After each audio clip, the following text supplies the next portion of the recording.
Chapter 22.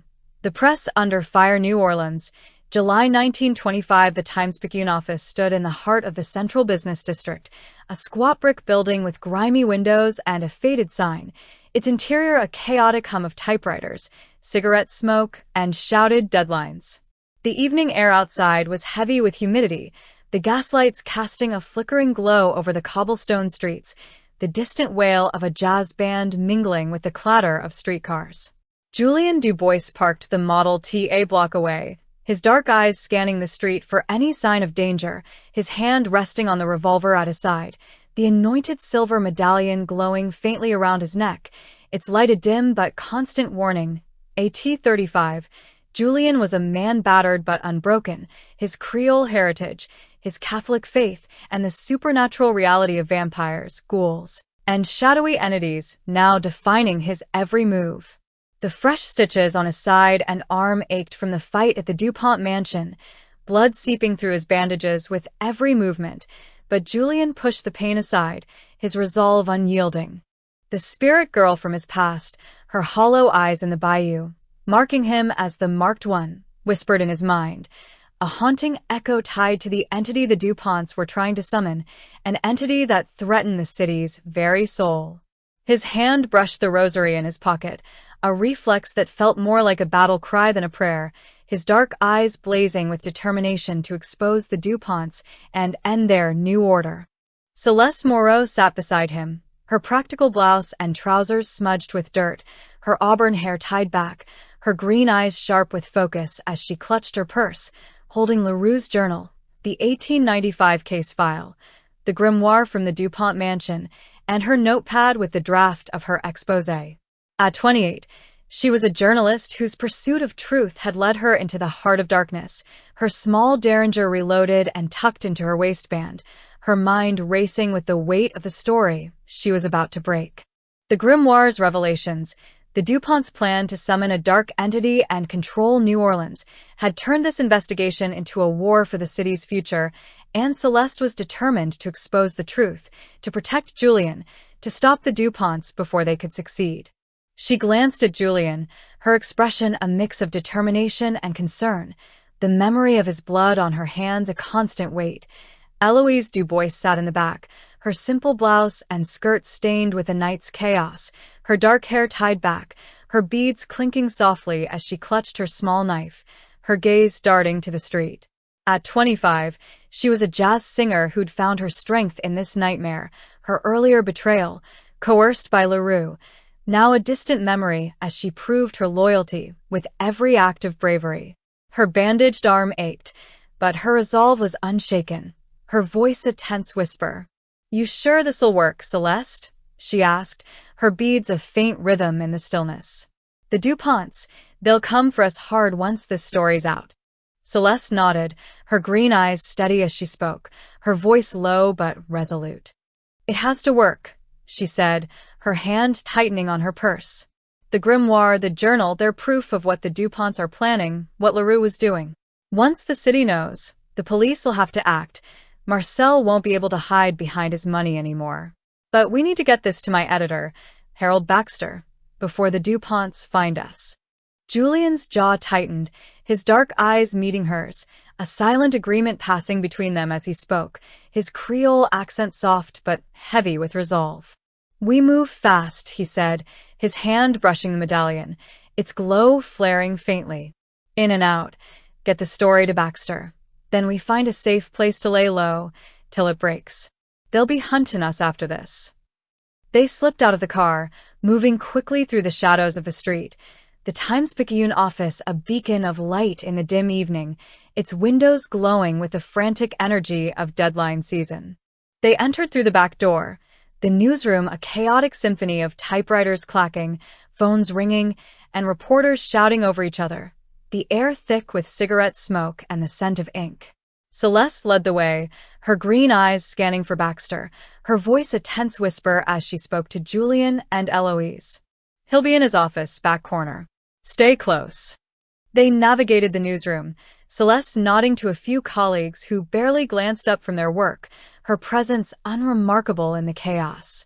They reached Baxter's office, a small, cluttered room with a frosted glass door, his name stenciled in peeling paint.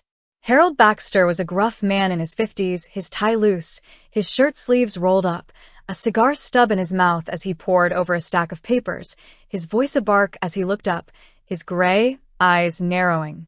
"Moreau," he growled, his Cajun accent thick. "You're late. Deadline was an hour ago." Wat wil God? Celeste stepped forward, her green eyes blazing with determination as she pulled the grimoire, LaRue's journal, and her notepad from her purse, slamming them onto his desk, her voice sharp and urgent. "The biggest story of your life, Harold," she said, her journalist's instinct cutting through the tension. "The DuPont family, they're behind the murders, the rituals. They've been working with a vampire, Victor LaRue, to summon a dark entity, to control New Orleans. This is proof, ledgers, spells, plans for a new order. We need to run this tonight." Baxter's eyes widened, his cigar falling from his mouth as he flipped through the grimoire, his hands trembling slightly as he read, his voice a low rumble. "Jesus, Mary, and Joseph," he muttered, his gray eyes darting to Celeste, then to Julian and Eloise. "You're tellin' me the DuPonts are mixed up with vampires? And some kind of demon? Moreau, this'll either make us or break us." Julian stepped forward, his dark eyes hard, his Creole accent thick with urgency as he spoke, his hand resting on the medallion, its glow flaring brighter. "It's real, Baxter," he said, his voice gruff. "I've fought vampires, ghouls, worse. The DuPonts are planning to turn the city into a nightmare. You run this story, or there won't be a city left to report on." Before Baxter could respond, a crash echoed from the newsroom, followed by screams and the unmistakable hiss of vampires, their growls reverberating through the building. Julian's heart pounded, his hand snapping to his revolver, the medallion's glow flaring brighter as he turned to the door, his voice a growl. "They found us," he said, his dark eyes meeting Celeste's, a silent command passing between them. "Get Baxter out, Eloise, with me." Celeste grabbed Baxter's arm, pulling him from his chair, her green eyes wide with adrenaline as she shoved the grimoire and journal back into her purse, her voice a tense whisper. "We need to move now," she shouted, her derringer raised as she led Baxter toward a side exit, her journalist's composure fractured by the chaos erupting outside. Julian and Eloise burst into the newsroom, the scene a nightmare of violence, 3 vampires tearing through the reporters, their red eyes glowing, their fangs glinting as they hissed, their claws slashing at anything in their path. Papers flew, typewriters crashed to the floor, and screams filled the air as the newsroom descended into panic. Julian raised the medallion, its light flaring like a small sun, burning the nearest vampire as it lunged, its skin sizzling as it shrieked in pain, giving the reporters a chance to flee. Eloise slashed with her knife, her beads clinking frantically, her voice a cry of fear and defiance as she stabbed a vampire in the arm, drawing black blood as it hissed, its red eyes locking onto her. "Julian, behind you," she shouted, her blade catching another vampire's claw as it swiped at her, her bandaged arm aching but her resolve unyielding. Julian spun, firing his revolver, the gunshot deafening in the enclosed space, the bullet hitting the vampire in the chest, dropping it in a heap of black blood. He pressed the medallion against another, its light searing through its flesh, its shrieks echoing as it crumbled to ash, but the third vampire was faster, its claws slashing at Julian's side, reopening his stitches, drawing a grunt of pain as blood soaked through his shirt.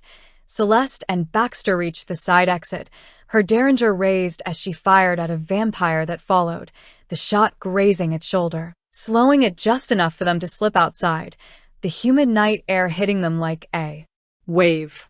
"Keep moving," she shouted, her green eyes darting to the street, her voice sharp with adrenaline as she supported Baxter, his face pale with shock. Julian and Eloise fought their way to the back door, the medallion's light burning the last vampire as it lunged, its ashes scattering across the newsroom floor, the chaos leaving a trail of destruction in their wake.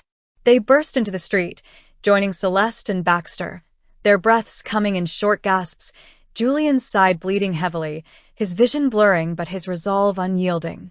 They piled into the Model T, Julian at the wheel, his hands slick with blood as he sped away from the office, the city's lights blurring past, the medallion's glow a faint flicker in the darkness. Celeste pressed a handkerchief to his side, her green eyes filled with fear as she spoke, her voice trembling. "We need help," she said, her journalist's mind racing, her hand tightening on his arm. "We can't fight the DuPonts alone. Not like this. We need someone who knows more, someone who can help us with that entity." Julian's jaw tightened, his dark eyes narrowing with focus, his Creole accent thick with exhaustion as he spoke, his voice gruff. "Mama Zora," he said, his hand covering hers for a moment, a silent promise to stay with her. "She'll know what that thing in the mirror was. She'll know how to stop it. We go to her now." Eloise leaned forward from the back seat, her beads clinking softly, her expression fierce despite the fear in her eyes. "What about the story?" she asked, her voice steady, her hand resting on Julian's shoulder. "Baxter, will he run it?" Baxter, pale but resolute, nodded from the passenger seat, his gray eyes hard with determination, his voice a low rumble. "I'll run it," he said, his Cajun accent thick. "But you need to keep me alive to do it. Get me somewhere safe. I'll get the story out by morning." Celeste nodded, her green eyes blazing with resolve, her hand still pressed to Julian's side, her voice a promise. "We'll get you to a safe house," she said, her journalist's mind already mapping out their next steps. "Then we find Mama Zora. She's our only shot at understanding what we're up against." As they drove through the city, the dawn still hours away, the medallion's glow flickered, a faint reminder of the power they'd need again, the weight of the future pressing down, the DuPonts, the entity, the price Mama Zora had warned about. New Orleans was a city of shadows, and they were about to seek the one person who could light their way through the darkness.